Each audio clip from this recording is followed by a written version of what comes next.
Distinguished guests, the President of the Republic of Kenya. Thank you.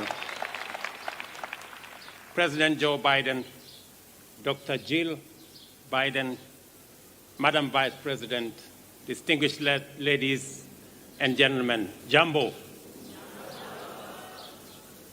Let me take this opportunity in a very special way to bring you warm greetings from the people, the government of Kenya, and your brothers and sisters across the African continent.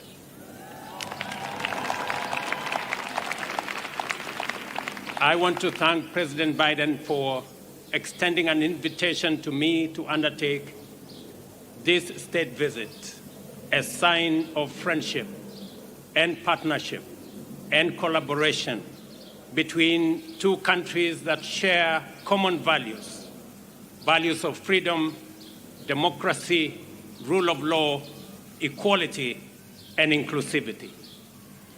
We are very proud democratic nation. And today, as we celebrate our past, we are optimistic about our future. That by undertaking this state visit, we will have the opportunity to discuss and to have a conversation about building global partnership and leadership around the issues that pose challenges regionally, globally, and in countries like Kenya and many others. Challenges of climate change, challenges of insecurity, challenges around debt distress.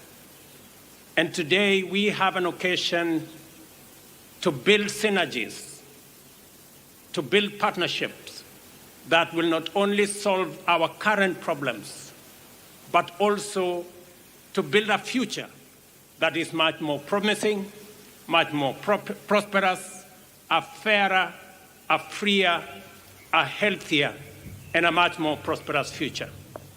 I am confident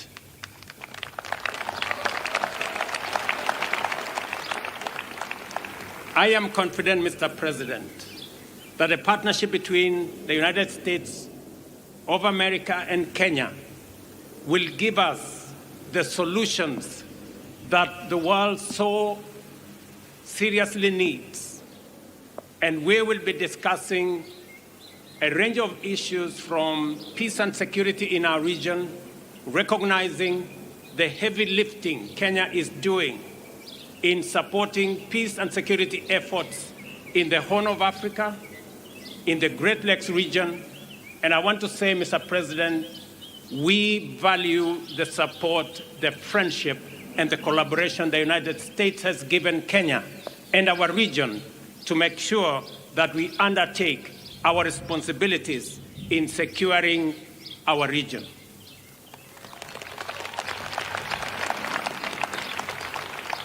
Mr. President, we will also be having the opportunity to discuss the investment opportunities, trade, and hopefully we will be able to persuade the United States to renew the Africa Growth and Opportunities Act that gives Africa the opportunity for access to markets so that we can create more jobs, we can create more wealth, and we can spread prosperity across our continent. And hopefully also we will conclude on our strategic partnership, on our strategic trade and investment partnership that will give us the opportunity in Kenya to work with companies in the United States and to build greater synergy around our continent on matters to do with trade, investment, especially as we put together the Africa Continental Free Trade Area and twin it with the United States, as we discussed at the Africa Leaders Summit last year, giving us an opportunity to build greater partnership between the continent of Africa and the United States. Mr. President, I know that our menu of discussion is broad and wide. And I am confident that under your leadership, we will be able to build a freer, a healthier, and a much more prosperous Kenya, United States, and for people around the world. Thank you very much. We are very excited to have you here. To introduce myself, my name is John Carol Menifee. It's my mother and partner, Carol Menifee, and we represent Solar Time USA, and we have a company in Kenya called Nice Solar Time Kenya, and our focus is mainly solar. Excuse me, madam. Your English is a bit...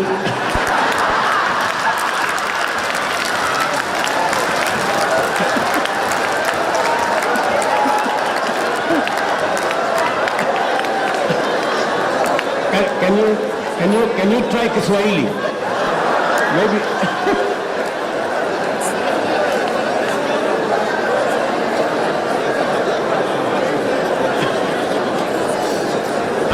ama kidogo upunguze the twang imenipita kidogo. I'm sorry.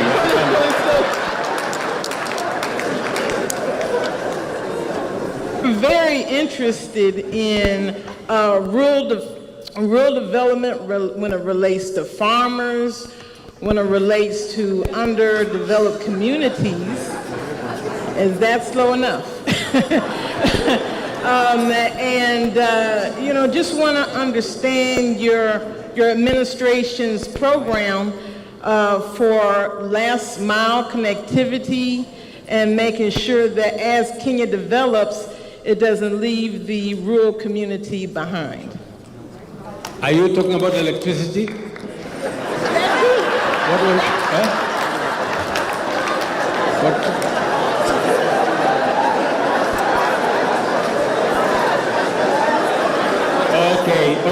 Okay. Sorry, I had to get some translation. I now know what you want. It is true.